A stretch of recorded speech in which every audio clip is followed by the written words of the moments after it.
everyone, join us again today to do our balikbayan box for my family because sharing is caring.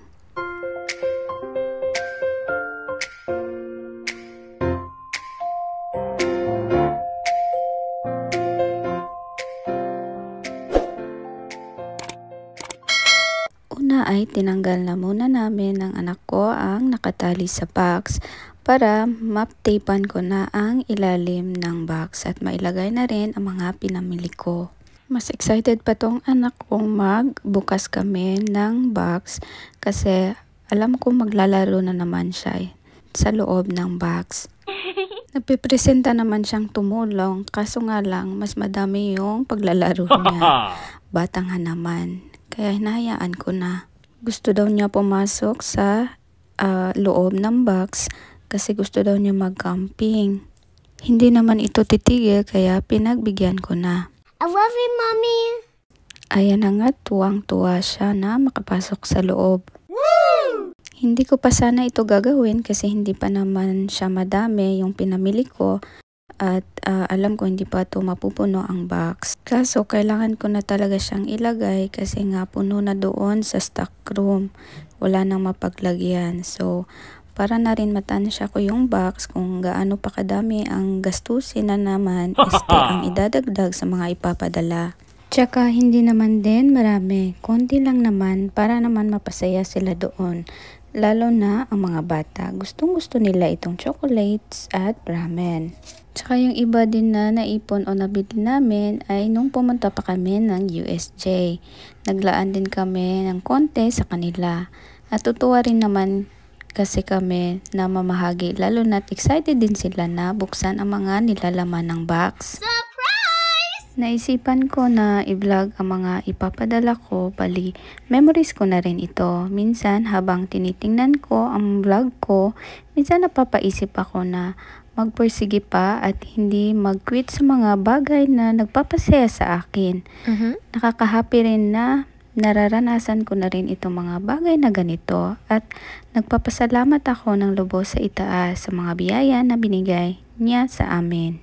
Sana rin in the future ay bigyan tayo ni Lord ng pagkakataong mamahagi rin sa ibang tao pag dumami na rin ang mga nanonood at mag-subscribe ng YouTube channel natin. Why not, diba? Keep on manifesting lang, walang masama.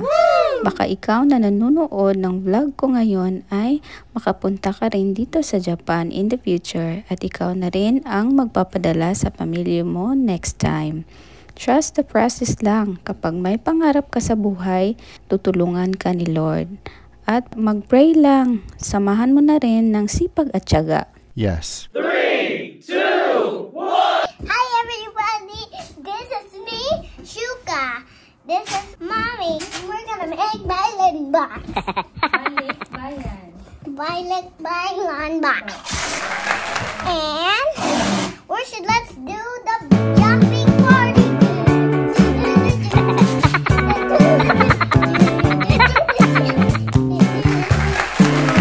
Nilagyan ko na rin ng tape ang loob nito para hindi masira at mabutas.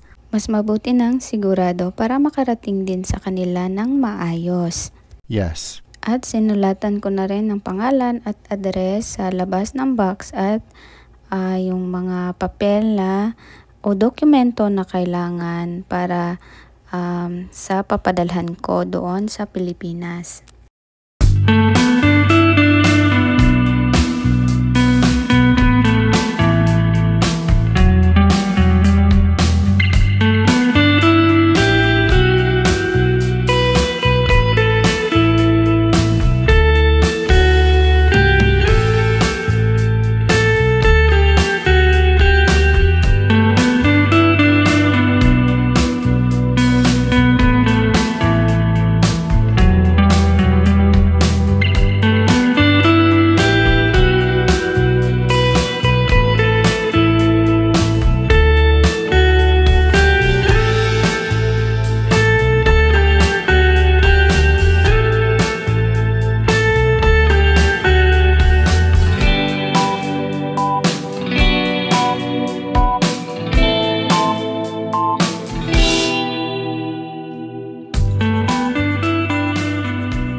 At nilalagay ko na ang mga pinamili ko sa loob ng box.